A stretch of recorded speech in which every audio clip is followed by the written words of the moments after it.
Hello RageQuitters, welcome back to another video review with me, TerminatorUK, and today we're looking at the AOC G2460PF 144Hz Freesync monitor. Try saying that after you've had a few drinks. What can I say about this monitor? Well, first impressions out of the box, the colours on it are not amazing. This is a TN panel, which is not my favourite type of screen that you can get.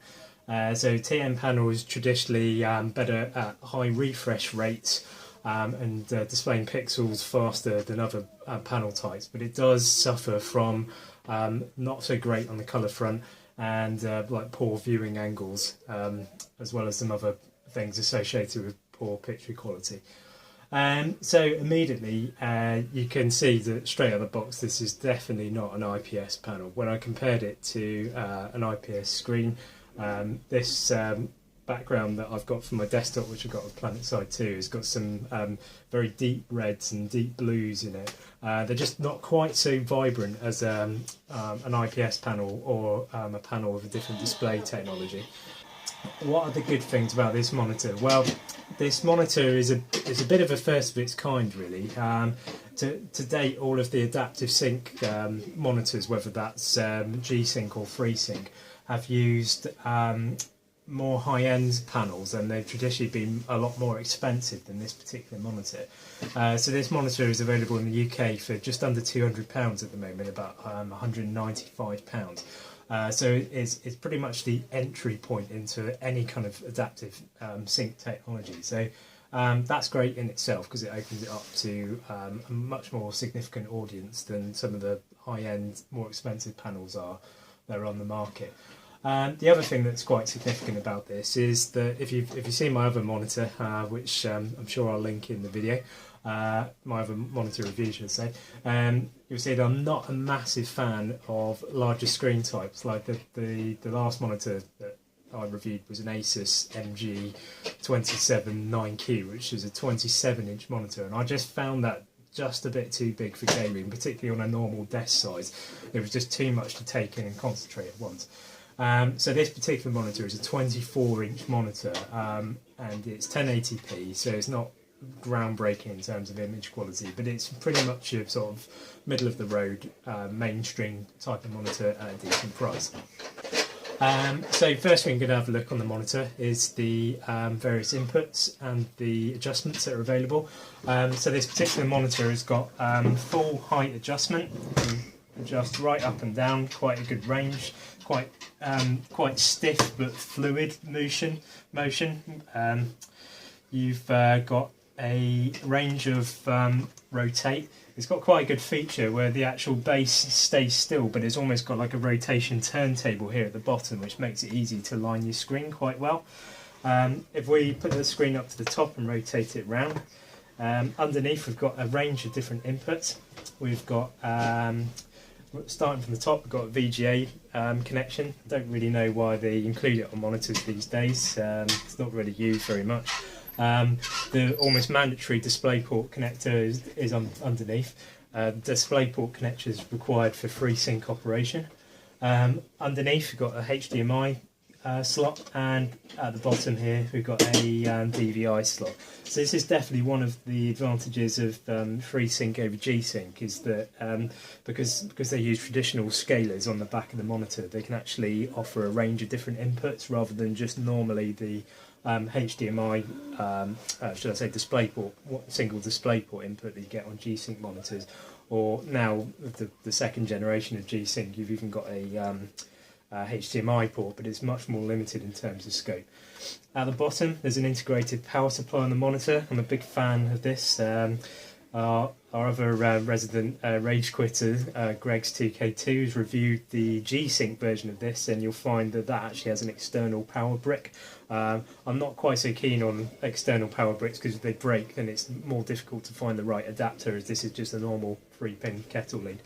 At the bottom there is USB ports that you can hook the monitor directly to your PC with.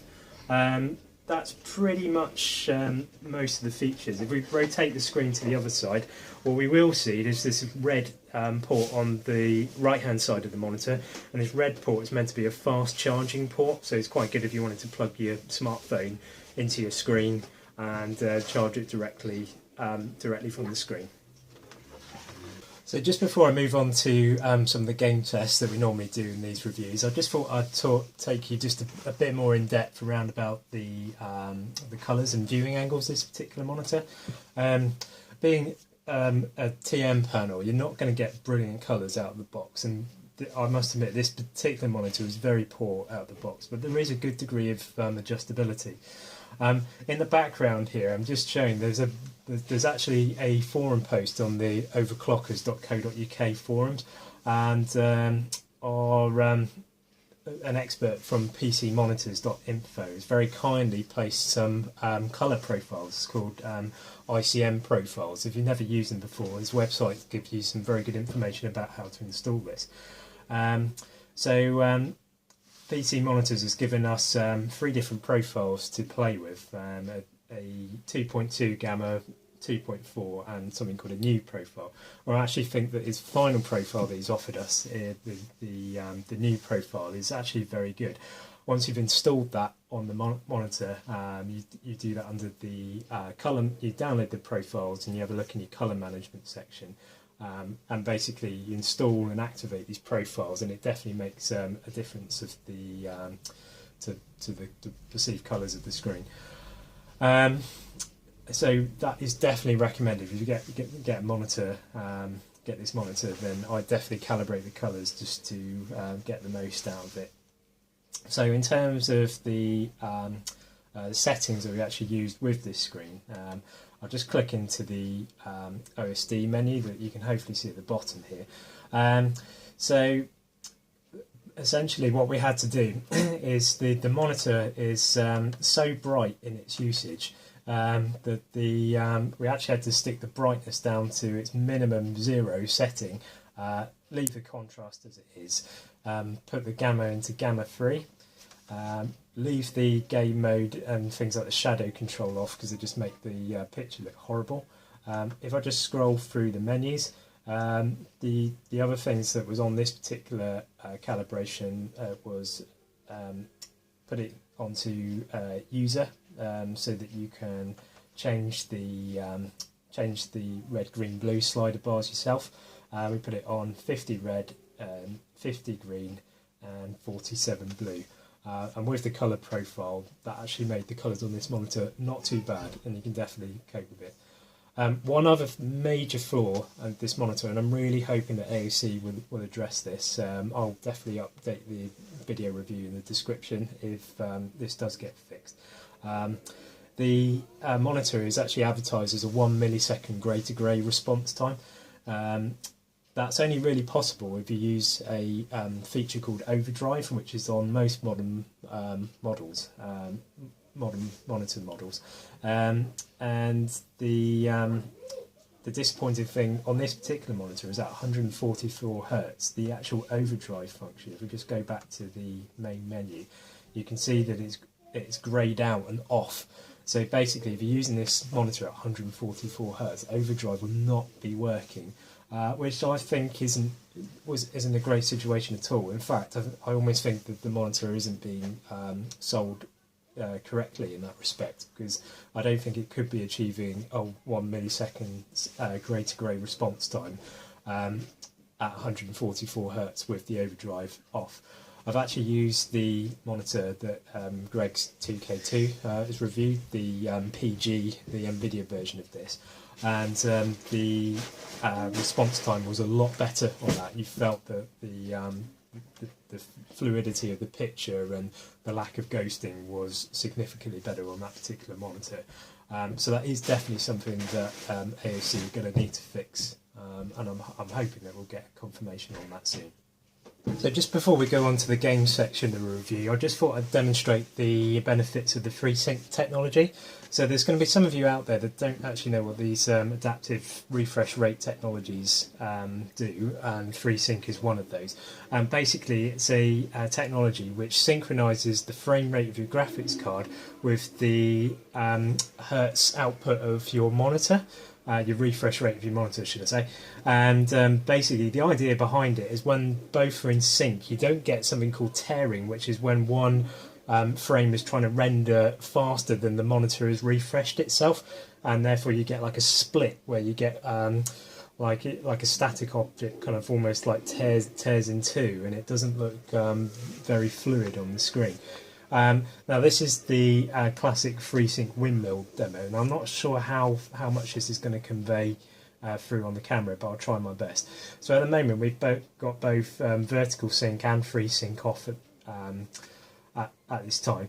Now of this spinning windmill, I can see on the screen that the blades that are going around, particularly the static object, is kind of tearing as the screen is going along.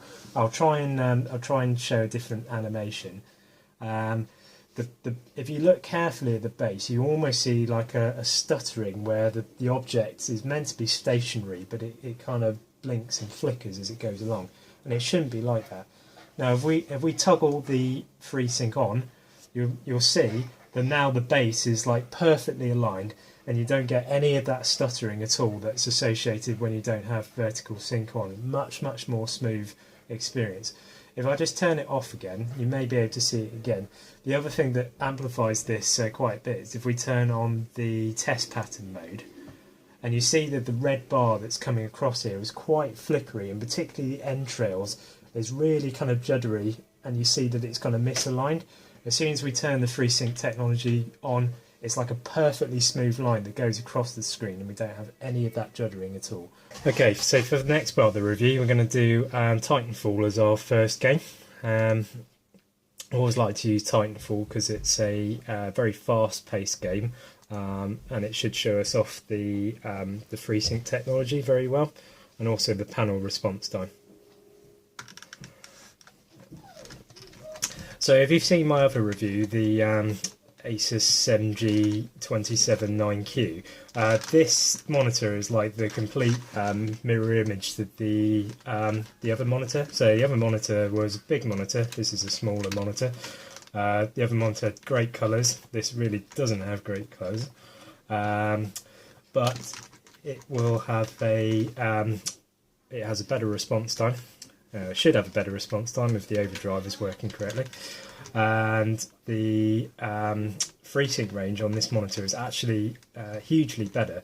The actual FreeSync range is rated from 160, which is beyond the normal refresh rate of the monitor, down to 30 Hz, which is a great range for a FreeSync monitor. Is actually one of the best on the market at the moment, so it's quite different than the Asus monitor was. One of the things that I said before earlier on this in the review, and I'm suffering slightly with the angle that I'm playing at, is I can already see that there's a lot of colour shift from the angle that I'm just playing at the moment. So if you're expecting like really good viewing angles, unfortunately this is not going to be the monitor that you're after.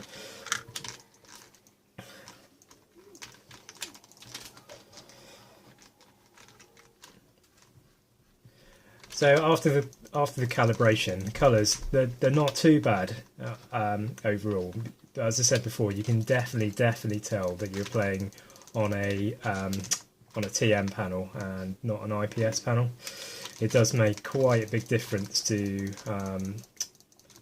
the overall experience in that regard. But with TM panel, you should see absolute premium refresh and response time, which is why at the moment I'm kind of a bit disappointed, to be honest, that AOC haven't got the overdrive working with this particular panel, because it almost feels that you're sacrificing the quality of your image for no reason. you haven't got what the panel has been advertised to use, and I think that's a real shame because this monitor has definitely got a lot of potential. You'll remember from previous reviews that I'm a real stickler for input lag, and I'm happy to say that even with the FreeSync mode enabled, that the input lag on this monitor is very, very good. I don't think it's absolutely perfect, but without seeing a professional reading, I wouldn't actually know what to tell you in terms of what is actually the number of the in terms of the input lag. But for me, look and feel is really, really important to gauge that, and I can definitely attest that it's excellent in that regard, which is always a really, really good thing for gaming. It's a poor feature of monitors if they've got a lot of input lag behind them.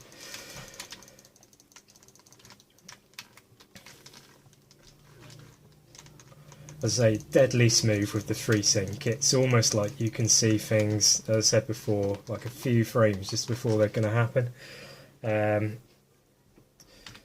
that just makes the game and playing just that bit much more easier and enjoyable overall. Take out a few spectres, make me look good. It's the AI makes me look a bit better. Come on, where are you? There's one. Boom, have that. Oh, a couple more coming downstairs. Oh, time to make a few people rage quit.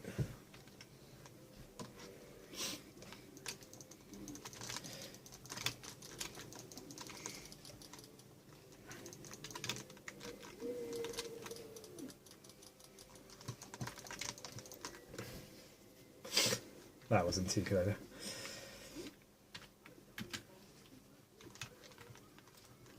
Oh no, we lost. We won in the last video.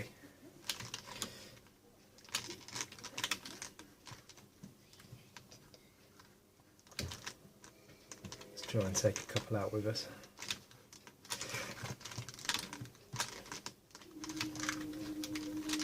Oh no, it's not good.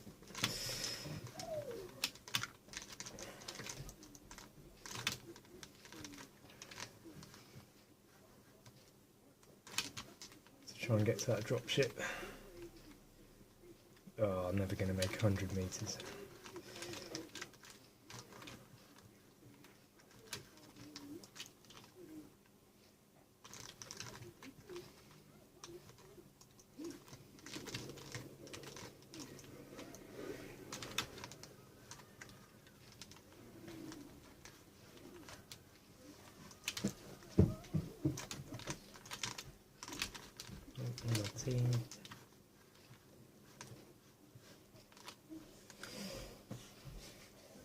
Okay, so for our next game, I'm going to play a bit of Battlefield Hardline. Now, of all the games, I think, as I said in my last review, that I think Battlefield ones are absolutely brilliant for adaptive sync. It seems to make definitely the biggest difference. There's absolutely no tearing whatsoever on the screen, and it makes it very, very enjoyable.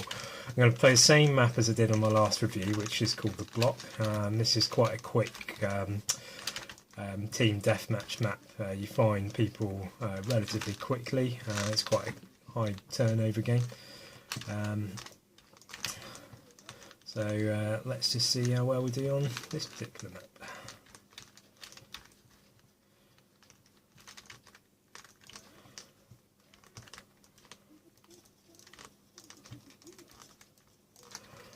As I said before, the FreeSync doesn't add any input lag whatsoever to your mouse movements, so you can take all the advantages of that without the negative side of it. Not that it's helped me at the start of this match. And as I said before, the range on this FreeSync is absolutely immense. It's from 30 Hz on the lower end to 160 on the upper end, which actually means that it extends beyond the rated refresh rate of the monitor. So that actually means for the overclocking crowd, you could actually overclock this monitor to 160 Hz and still have the FreeSync functionality working.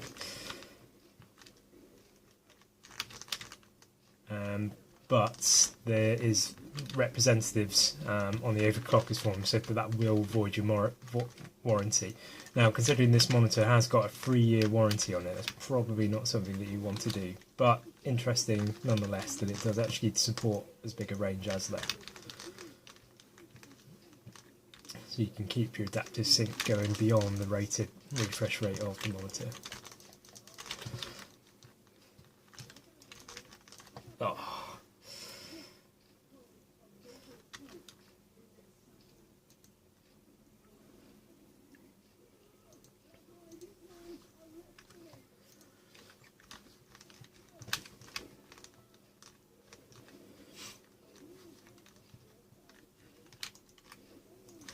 As I said before, deadly smooth with panning about. You haven't got any kind of tearing at all as you pan about your screen. And that really helps to track your enemies. But as I was showing earlier in the review, with the overdrive feature off, unfortunately, it's difficult to explain. Whilst the screen is incredibly smooth in its operation, doesn't have any tearing, you do get almost a bit of ghosting behind your movements, which you wouldn't expect on a TM panel. It's almost like playing on a very average kind of IPS panel without the tearing, I'd say, is probably the way to describe the how fluid it is.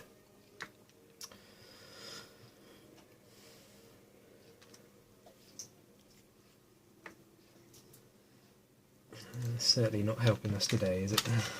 Let's say, hello.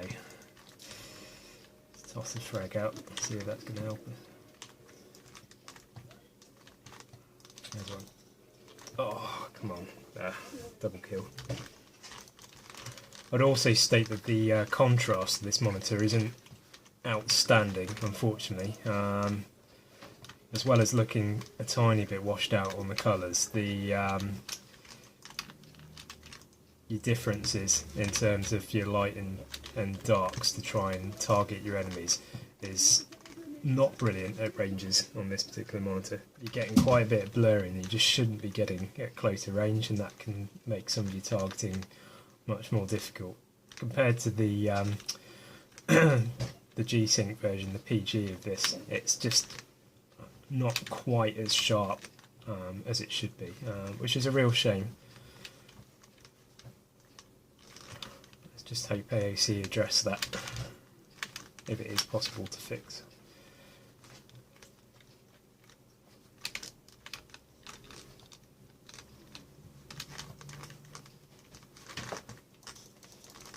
Ooh, a bit of that.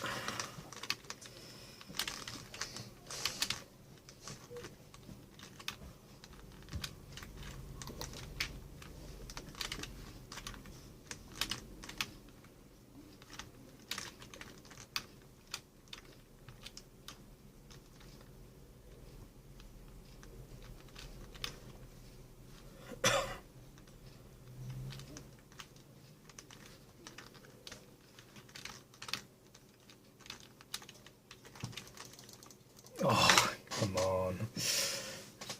What a ballistic shield would have helped. Obviously not. Thank you, sir. Much appreciated from the revive. Oh, nearly shot a teammate. Oh, I can see one through here. Oh, he's dead.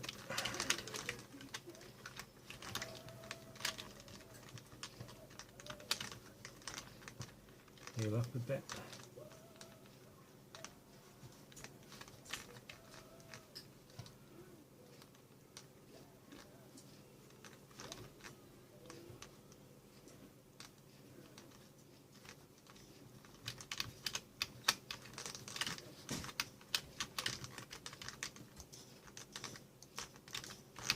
Gotcha. Boom.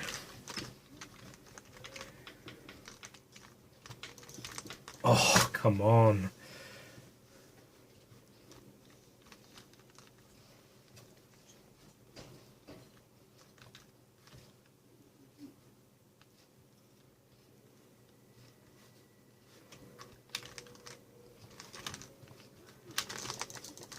Oh, that was a good one.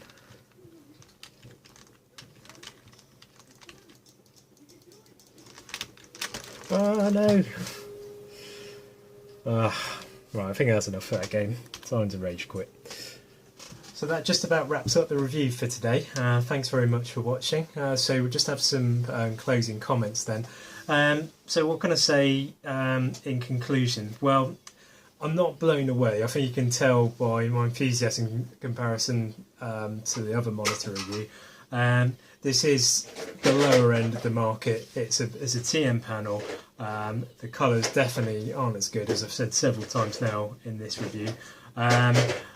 Freesync works really well on this monitor. They've got that down to a T. I'm impressed with that. You haven't got any input lag associated with it. So those things that are normally a bit of a stumbling block for monitors have been done very well in this particular monitor. However, the overdrive being disabled is a real negative side of this monitor at the moment. One of the main advantages of a TM panel is the very low response time. And you only get that with the overdrive being enabled, and to have that feature disabled, it's really tough to make a good recommendation on this. Overall then, it's definitely not a bad monitor. This isn't anywhere near a train wreck, and for £195 you can do a hell of a lot worse. It's an excellent entry level into Freesync. I would look around after seeing this review and see if the situation has definitely changed on the overdrive front. I think once the overdrive's in, it will be an excellent screen. You don't get things like the blur reduction modes that you do on the PG zip model. That's because that is actually a feature of the NVIDIA G-Sync line, and Freesync doesn't have any equivalent function, unfortunately, and AOC haven't added that function into this screen. But at this entry level price point, it's general use. It's much more difficult to recommend. It's not a great screen for that. You can use it for general desktop use, but there's definitely better monitors out there. Thanks very much, folks. I've been TerminatorUK. I hope you've enjoyed watching this video.